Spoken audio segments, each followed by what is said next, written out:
So this guy breaks into someone's house at night and starts putting valuables into a bag. And then he suddenly hears a voice that says, "Jesus is watching you." And he's shocked and he's a little stunned.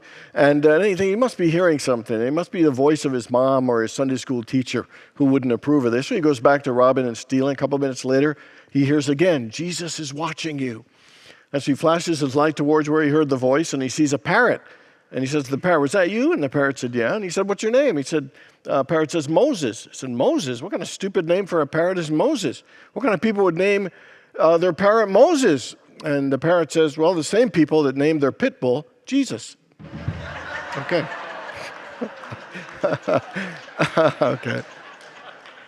So this morning, I want to talk about the spiritual superpower that we don't realize is a superpower, and that is the power to stop. How many people have a bad habit or an unhealthy behavioral pattern in your life that you would like to stop? How many people know that your life would get better if you stopped it? So my question is for all of us, what is it time for us to stop? Every single one of us has something in our lives that would benefit us from no longer doing. Maybe it's stopping worrying so much, stopping complaining so much, stopping procrastinating so much, stopping seeking approval, stop overeating, stop drinking, stop all the drama. There are all kinds of things we can go on and on. We can fill in the blank. My life would improve if I just stopped blank. In our culture, we live in a go, go, go. We want action. We want movement. Let's make it happen. Let's do it now. So the idea that the best thing we could do in our lives is to stop seems really foreign and unproductive to us. But the truth is, if we can't stop ourselves from certain things, life will always be a struggle. If we can't stop, in fact, our life will get worse. So we need to look and assess our lives and say, what is it that I need to stop? What is it that isn't working? What is it that is blocking my own peace and happiness and success? Warren Buffett says, if you find yourself in a hole, stop digging. And the fact is sometimes we just keep digging. I read a book this week called The Power to Stop by Karen Bentley, and in it she says, all of our unwanted behaviors stem from an ego-based impulse to self-destruct.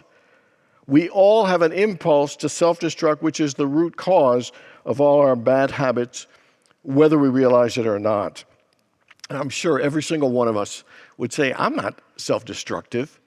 But when we look at certain things in our lives, they can be destructive, like holding on to anger or bitterness or blame, or being jealous, engaging in unhealthy habits and patterns, feeling sorry for ourselves. There are all kinds of things that really don't help our life, but are more likely to have a destructive and limiting impact on our lives. Overeating, drinking too much, using drugs. There are all kinds of things that we do and we engage in that actually limit and can be destructive in our lives. So that's why I say that the power to stop is one of the most important things that we can learn, because it's a real life changer.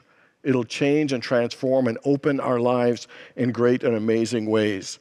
And our premise is this, that we can move and override from our ego self, that self-destructive self, to a higher consciousness to engage in more positive, more wholesome, and more prosperous types of behavior. Karen Bentley tells her story that she was from a large, loud Italian family. They had all kinds of celebrations. But one of the things they weren't good at is that they all tended to hold grudges collectively as a family. They had vendettas and family feuds within the larger family that they would hold on for years. And sometimes generations. After people died, they were still hated and regretted. And carrying on the family regret was seen as loyal. And they had this philosophy of, if you're not for us, you're against us. And so she did not feel an agreement with her mom about one particular issue, and that created a huge wedge. And in fact, her mother felt like it was the worst crime that she betrayed her because she didn't support this. And so with her own personal struggles and her family dysfunction, she started turning to alcohol and food. And she said she used to love pigging out because she'd feel peace in that moment. She used to love binging. But ultimately what it got her was a bunch of hangovers, being quite overweight, and that said she was seriously unhappy. She didn't think there would ever be a solution to this, but over time in her work, over a 10-year period, she was able to transform this and found a sense of clarity, a sense of freedom, and a sense of healing. And her friends who knew her 10 years later said they couldn't believe it was her because she was so positive. And she credits it all to discovering the power of how to stop. Now, this isn't to replace any self-improvement work or therapy or AA, but it is to supplement it. And what I like about this process is that it attacks it at all four levels: at the mental level, the physical, the spiritual, and the emotional. Because these are deep-seated things that sometimes have a grip on us that really require all of us, all parts of us, to be fully engaged and committed to it to create this change and transformation that stopping can give us. So here's the first one. So it's the mental discipline and practice. And the first thing we have to do in our mind is to make a clear decision and set an intention to stop whatever that thing is. That it requires intention and a commitment to hold that in our mind in a steadfast, unshakable way. One of the things she says is that life energy responds to clear, decisive direction. You know, somebody once said the word clears a path for those who know where they're going, that it is important to be clear. So my question is, are you clear about what it is you'd like to stop? And are you clear about why it is that you want to stop? She says, here's an intention line to make it easy. She said, I break free from, let's call it drama, by healing myself with God's peace and love. I break free from drama by healing myself with God's peace and love. And whatever it is for you, it is to set a clear and strong and unshakable intention. You know, all things transform and manifest from intention. And the fact that it's got to be your intention. You are the one, you have that power to change and transform, but only if you're fully engaged, only if you're fully committed to transforming your life. You know, in the book of Matthew, Jesus says, you shall say to this mountain, be lifted up and thrown into the sea. And it's saying you shall take this challenge or addiction or ability to not stop, and it will be thrown into the sea. That's the power we have, but only if we are fully committed and engaged to it. Somebody once said, if it is to be, it is up to me. And it is important to get help. It is important to get support. But all the help in the world and support won't make a difference unless we are owning it, unless it's our own determination. You know, nobody can do our push-ups for us, as beautiful a thought as that is. Nobody can do our push-ups for us. You know, Martin Root said, you have to do it for yourself, and you can't do it alone. So we can't do it alone, but you still have to do it for yourself. You have to be the driver. You have to be the decider. The truth is, we all have areas where we act in self-destructive, limiting ways, and we all have the power to rise above it. We all have the power to move that mountain and transform it, but it takes work. It takes work. And why? Because we're going to slip up. Why? Because we're going to make mistakes. Why? Because we're going to have to start over. And that's why the mind, being so intentional, you know, and steadfast and clear, is important, because it's going to help us keep coming back on those times when we slip. One of the things that's an important thing for us is to understand that anytime we're engaging in, watching too much TV or numbing out or procrastination, it is always because there's something we're not willing to deal with. There's some wound or pain or hurt that we would rather have temporary relief from or distract from rather than dealing with it. We think something in us is so painful, we don't want to look at it, that we don't want to face it. You know, but the truth is, we can't go any further until we accept that this is what's going on. That there is some hurt or pain in me that I'm not willing to deal with. And we need to just own that and say, this is where I am right now.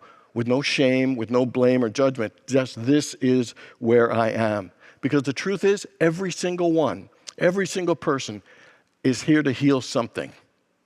There is something inside we have gifts to share and incredible things to do, and we also have something in us that needs to be healed. And if it isn't accepted and faced, that we're never going to be able to transform it. We're always going to look ways to duck and find a way to avoid or sedate those feelings. So we need to ask ourselves, so what is the feeling that I get when I want to stop this, and I won't let myself stop it? What is that feeling like? What is that deeper wound? What is that feeling and pain that I want to avoid?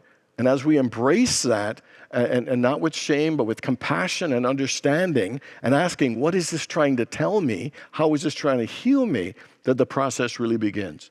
Now, we will all agree that when there's life energy that's happy and positive, it's easy to be present to it. But when it's chaotic and confusing and deeply painful, we don't want to be a part of it. But we have to be a part of it, because that is the only way it can be processed so it can be transcended. And so that's the first thing. We have to fully engage our mind with a strong, unshakable intention and a willingness to be aware of what is that and accept what it is that we're hurting and dealing with. The second one is to engage our body, because physically, when we have more energy, we just feel better. The mind is sharper. It diffuses tension and energy. Like, could you imagine just trying to change with only your mind alone? But you add your body in there, and it adds a vibrancy and an energy. And when you treat your body well and you're healthy and exercising, it gives you, more of the optimism and positive energy. And it's like a double-barreled approach to be able to help ourselves. And so in the same way, we set a daily intention, writing it down 3 times, saying it 3 times, and even visualizing ourselves, turning down or turning away that bad habit, that we need to exercise daily. That it's got to be a daily approach of some kind, strength, aerobic, stretching, whatever it is, getting your body active is a vital and important thing. Something I added to the body and the physical is to set boundaries. Is to set a boundary of not going to any bars, or not hanging out with your friends who love to party and drink, or not going to an all-you-can-eat buffet, or not, sitting in front of the TV during the day or sitting on the couch. I mean, there's some way that for us to support ourselves by physically not putting ourselves in a position where we are vulnerable. It is an act of support and care for ourselves on a physical level.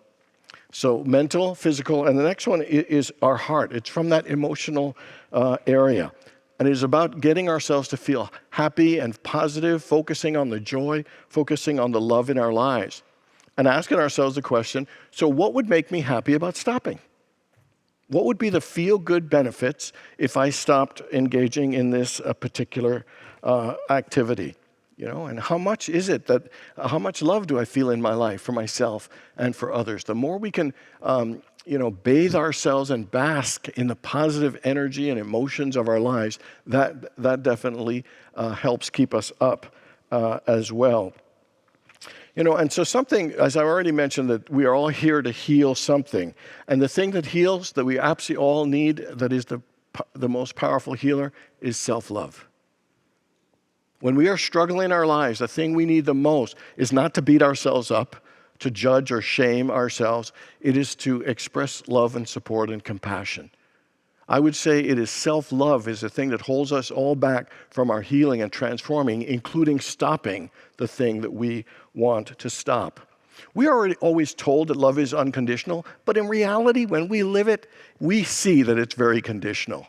It's, you behave the way I want you to behave, and I will love you. And if you don't behave the way I want you to, well, not so much.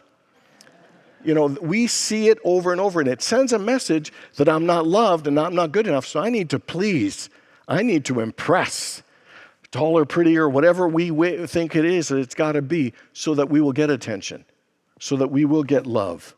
So we will earn that love and that care and that respect. And dealing from that place, 5 feet below, makes it harder to live our lives fully and not be always seeking approval, not always trying to be good, to prove ourselves to ourselves and to others. We have heard that God's love is unconditional. How many people believe that God's love is unconditional? And so we believe that, and that means that God loves us whether we fail or succeed. whether we win or lose, whether we're tall or short, whether we're rich or poor, whether we're black or white, whether we're Republican or Democrat, whether you live in Scottsdale or Ahwatukee. I mean, God loves us. And so the thing is, can we extend that unconditional love to ourselves? To love ourselves even if we fail or if we succeed. To love ourselves whether we win or lose, if we're tall or short, whatever it is, can we give ourselves that unconditional love? Because I'll guarantee you, could you imagine if we lived every day believing we are absolutely unconditionally loved, how differently we would live? We would live so freely that we wouldn't have to prove anything for anybody's love. We would just be fully who we are and be living life in the most abundant way. If we really loved ourselves, would we really engage in destructive behavior that would be hurting us and limiting our own happiness and success? I would say that the more we love ourselves, the better we would treat ourselves, the better we would focus on the good things in our lives.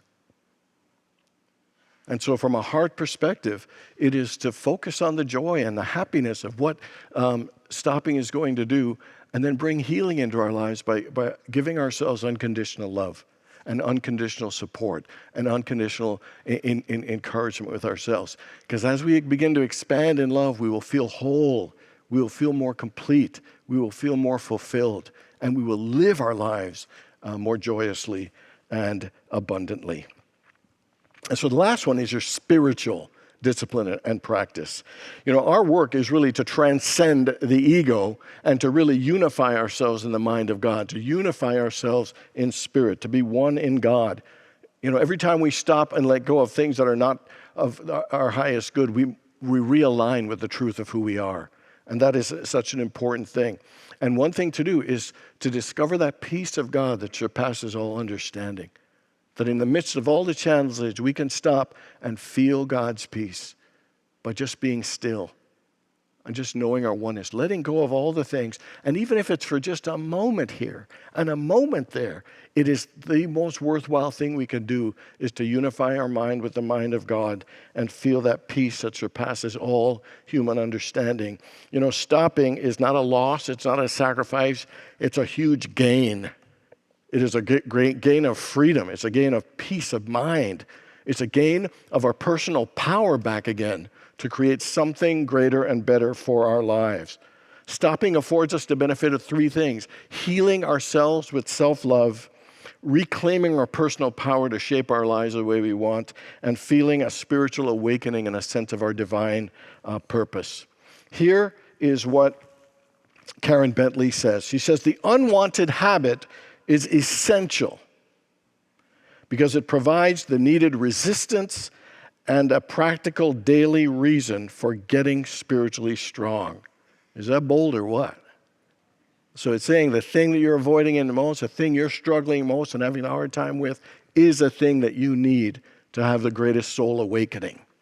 The thing we're running from is the thing that has the gift that can awaken if we're willing to boldly step into it, to step into it with our mind and our intention and our body and with an open heart and a heart of self-love and compassion as we move through that process. Let me give you a scriptural line that basically says this same thing.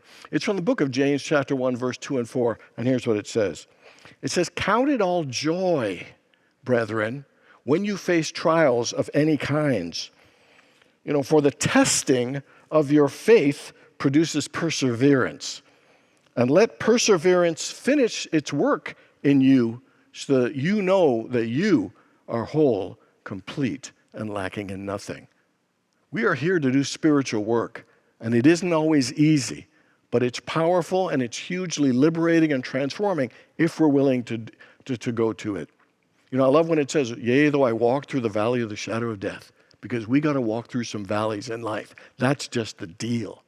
There will be trials and tribulations, and we have to walk through it and face it. And those things can elevate us at the highest level of our spiritual awakening if we do it. Stopping is a vital practice.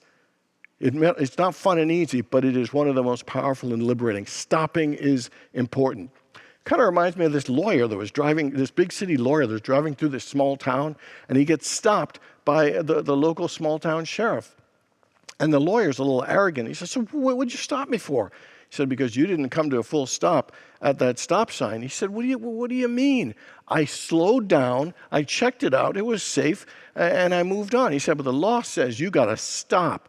He says, any fool could see that it is safe enough what I did. It seems ridiculous. He said, I will pay the ticket if you show me some functional difference between stopping and slowing down. So the sheriff asked the lawyer to get out of the car, and as soon as he gets out, he takes his baton and starts whacking him on the shoulder really hard and fast. And the lawyer says, are you nuts? What are you doing? And the sheriff says, so, you want me to stop, or you just want me to slow down?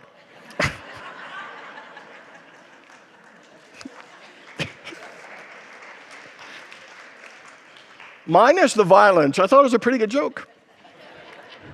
Every one of us has some negative patterns and some unhealthy habits that limit our peace and our freedom and our happiness. And they're so deeply ingrained, they require the four-pronged approach. Every aspect of our being, it requires our mental intention. It requires our physical fitness. It requires our deeper spiritual practice. It requires opening our heart space, with great love. And if we're willing to do that work, it will bring healing through self-love.